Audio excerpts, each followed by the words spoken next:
তো আমি কিন্তু একটা কথা আপনাদেরকে প্রায় বলি, গরুতে যদি আপনি লাভবান হইতে চান বা গরু কিনে যদি আপনি লাভ করতে চান, তাহলে আপনাকে কিন্তু ভালো জাতের গরু কিনতে হবে। হ্যাঁ, যেমন এই যে এই গরুটা দেখেন, গরু আপনাকে দেখে শুনে কিনতে হবে। যেমন এই গরুটা দেখেন, এটার কিন্তু হাত পা মোটা, তারপরে এই যে কানগুলো আছে, এই কানগুলো কিন্তু একটু বড় দেখে কিনতে, বড় সাইজের, যেগুলো হচ্ছে আপনার শাহিওয়াল, তারপরে হচ্ছে ব্রাহ্মা জাতের, এই টাইপের জাতের কিন্তু গরু, মানে ষাঁড় গরুগুলা, এই জাতের গরুগুলো কিন্তু বেশি ভালো। এই যে পাগুলা দেখতেছেন, পাগুলা মোটা মোটা মোটা, তারপরে শরীরের চামড়া একটু ঢিলে ঢিলা থাকবে। এই যে নাভিটা দেখতেছেন, নাভিটা ঝোলা থাকবে, এটা বড় থাকবে। হ্যাঁ, লেজটা এটা বড় থাকবে, পাঁজরের হাড় এটা মোটা থাকবে, তারপরে হচ্ছে পেট এটা নিচের দিকে ঝোলা থাকবে না, বডি থাকবে টন টন। হ্যাঁ, এই ধরনের জিনিসগুলো আপনাকে দেখে শুনে বুঝে কিনতে হবে। যেমন এই যে এই গরুটা, বর্তমানে যে গরুটা দেখতে পাচ্ছেন, এই গরুটা কিনছি আমি মাত্র 40,000 টাকা, এই কয়েকদিন আগে। হ্যাঁ, তো বর্তমানে এটা যেহেতু আমি গ্রামে কিনছি, তো গ্রামে কিন্তু মানে আপনার আশেপাশে যারা হচ্ছে, আপনি যদি হাটে বাজারে গিয়ে যদি আপনি গরু কিনতে চান দালালের কাছ থেকে, আপনার হাটে গেলে কিন্তু আপনার দালাল ছাড়া আপনি গরু কিনতে পারবেন না।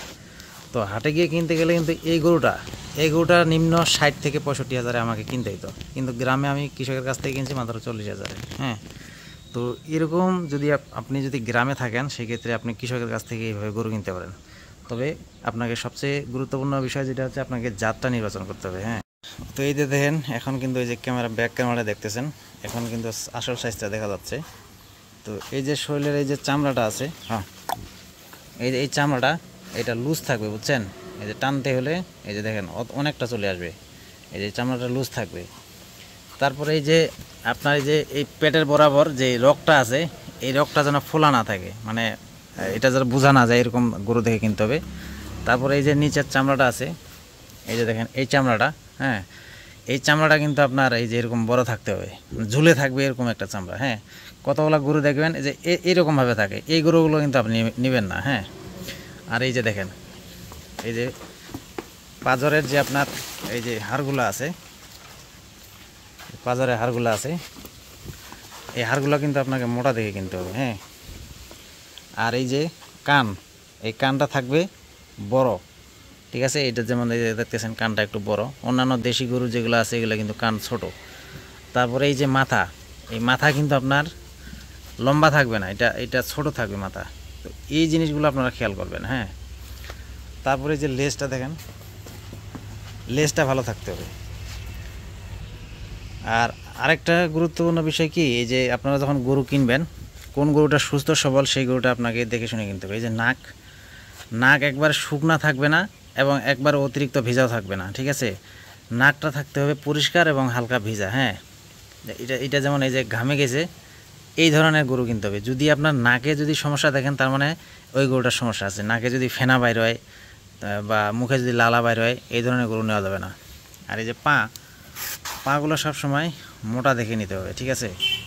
তাছাড়া এই যে আপনার এই যে পেছনটা দেখেন, হ্যাঁ, এই যে পেছনটা যেন চিকন না হয়, ঠিক আছে? এটা পিছনে যেন মাংস লাগে বা এটা পিছনটা বড় দেখা যায়। হ্যাঁ, এরকম গরু কিনবেন। আপনি পিছনে দেখেন, পেছনটা কিন্তু ঠিক আছে, তার মানে এই গরুটার পিছনে কিন্তু প্রচুর মাংস লাগবে, এটা বোঝাই যাচ্ছে। হ্যাঁ, আর কিছু কিছু গরু আছে পিছনটা হইতেছে চিকন, এই চিকনওয়ালা গরু কিন্তু নেওয়া যাবে না। তারপরে এই যে চোখ দেখতেছেন, এই চোখ কিন্তু আপনার ফ্যাকাশে থাকতে পারবে না। ফ্যাকাশে যদি হয়, তার মানে এটা রোগ আক্রান্ত হচ্ছে গরু। এগুলো আপনারা দেখে নেবেন, এই যে চোখ, এই যে এগুলো ফ্যাকাশে। আর এই যে চামড়ার লোমগুলো দেখতেছেন, এই লোমগুলো, এই গরুটা দেখতেছেন, এই গরুটার লোমগুলো কিন্তু একদম ফ্রেশ। হ্যাঁ, এই ফ্রেশ লোম দেখে আপনাকে কিনতে হবে। তো যারা হচ্ছে কুরবানিকে টার্গেট করে হচ্ছে গরু পালেন, খামারে গরু উঠান, তারা হচ্ছে এই রকম সাইজের গরু কিনবেন, ঠিক আছে? এই দেখেন এরকম সাইজের, এটার বয়স আনুমানিক আপনার 6 মাস হবে আর কি। হ্যাঁ, যেহেতু কৃষকের কাছে ছিল, অতটা বড় হয়নি। তো যদি খামারি যারা হচ্ছে অভিজ্ঞ খামারি তাদের কাছে থাকতো, তাহলে কিন্তু আরও বড় হতো। তো এরকম সাইজের হচ্ছে গরু কিনবেন। তো এরকম সাইজের যদি জাত ভালো দেখে আপনারা কিনতে পারেন, তাহলে একটা বছর যদি আপনারা পালেন, তাহলে এই গরুটাই কিন্তু, যেহেতু আমি 40-এ কিনছি, তাহলে এই গরুটাই আমি 1.5 থেকে 2 লাখ টাকায় বিক্রি করতে পারবো, যদি এটার গ্রোথটা ভালো হয় আর কি। তো এতে আমার খরচ যাবে সর্বোচ্চ 1 বছর যদি আমি পালি, আমি যদি মাসে 1,500 টাকা করে খরচ ধরি, হ্যাঁ, তাহলে আমার খরচ 1 বছরে চলে যাবে আপনার 12,000, 12 3 15,000 টাকা খরচ করবো আমি। এটা 40,000 কিনছি, তাহলে 55,000 এটার খরচ হচ্ছে, বা 60,000 ধরেন, কিন্তু আমি বিক্রি করবো 1.5 লাখ টাকায়।